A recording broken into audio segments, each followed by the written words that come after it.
Sir, हम ये सभी को संदेश देना चाहेंगे कि आज वाटर डे है। 22 मार्च 1993 को ये स्टार्टिंग हुआ था।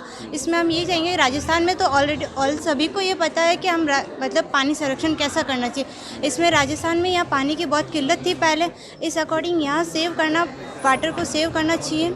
जैसे यहाँ पे हम वाटर को सेव करके हम हरियाली कर सकते हैं, खेत कर सकते हैं, उससे अनाज पैदा कर सकते हैं। वाटर को वेस्ट नहीं करना चाहिए हमें कहीं भी। अगर कहीं पे भी वाटर वेस्ट होता हुआ दिख रहा है आपको, तो उसको प्लीज़ स्टॉप कीजिए या बंद कीजिए उस नल को। हम इससे जल संरक्षण कर सकते हैं। इसके भी अनेक तरीके हैं जल संरक्षण करने के लिए, हम इसके लिए अनेक उपाय कर सकते हैं सर। आज किस तरह से आपने ड्राइंग पेंटिंग करी गई? हाँ सर, हमने इसमें पेंट बनाया है। उसके अंदर ये है कि एक तरफ तो हमारा जैसे वर्षा का है, जैसे वर्षा हो रही है, जल संरक्षण है, तो उसके अंदर एक तो हरियाली का है, एक जहाँ वाटर नहीं है उस पर पूरी पतझड़ सूखा ऐसा है। तो ये हमने एक्सप्लेन किया उसमें। आपका नाम? पायल मेहरा, कौन सी क्लास? MA economics previous. किस तरह से लोग?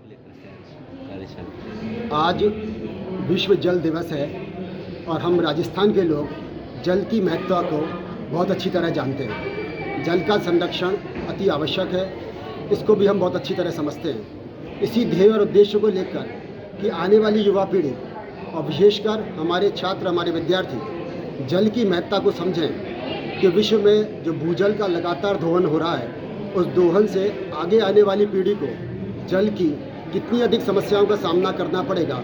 इस ध्येय और उद्देश्य को लेकर आज की ये कॉन्क्लेव रखी गई। इस कॉन्क्लेव में हमारे देश भर से वैज्ञानिक और शिक्षक जुड़े हैं। हमें लगभग 276 पार्टिसिपेंट्स का रजिस्ट्रेशन हुआ है। 55 ऐसे शिक्षक और वैज्ञानिक हैं जो अपना शोध पत्र प्रस्तुत करेंगे। हमारा ऐसा मानना है कि हम इस जो आज दिन भर की कॉन्क्लेव होगी, ये प्रतिनिधि सभा की जो बैठक हो रही है, उसमें जल के बारे में जो कुछ भी निष्कर्ष निकलेगा, उस निष्कर्ष को इस इको क्लब सम्राट पृथ्वीराज चौहान राजकीय महाविद्यालय अजमेर के माध्यम से हम विज्ञान और प्रौद्योगिकी विभाग को भिजवाएंगे, जहाँ से यह सरकार तक पहुँचेगा कि जल का संरक्षण किस प्रकार किया जाए। मैं 2 बातें और कहना चाहूँगा। इसके लिए हमें UN की तरफ से, यूनाइटेड नेशंस की तरफ से भी सपोर्ट मिला है। उन्होंने अपना लोगो हमें देने की अनुमति प्रदान की है और साथ ही विज्ञान और प्रौद्योगिकी विभाग राजस्थान सरकार द्वारा भी इस कॉन्फ्रेंस को मान्यता दी गई है। तो उन सब की सहायता से, उन सब के सहयोग से, विज्ञान और प्रौद्योगिकी विभाग के सहयोग से, UN के सहयोग से हम ये कॉन्फ्रेंस आयोजित कर रहे हैं। इसमें जो मुख्य अतिथि थे, उन्होंने ऑनलाइन हमें संबोधित किया। वो वाटरमैन ऑफ इंडिया के नाम से आप जानते ही हैं, श्री राजेंद्र सिंह जी, जो तरुण भारत संघ के संस्थापक और अध्यक्ष भी हैं।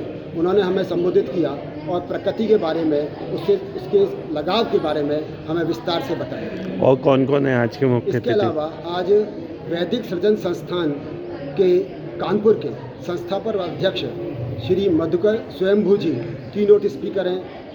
आयुक्तालय की प्रतिनिधि के रूप में डॉक्टर सुनीता पचौरी और महाविद्यालय प्राचार्य डॉक्टर सुधीर कुमार जी उपाध्याय अध्यक्षीय उद्बोधन कर रहे हैं। इसके अलावा पश्चिम बंगाल से, तमिलनाडु से, आंध्र प्रदेश से, कर्नाटक से, महाराष्ट्र से, सभी जगह से वैज्ञानिकों के हमें शोध पत्र प्राप्त हुए हैं, जो तकनीकी सत्रों में अपने अपने शोध पत्र प्रस्तुत करेंगे। आपका नाम? मैं आलोक चतुर्वेदी, एकेडमिक कोऑर्डिनेटर इस कॉन्फ्रेंस में।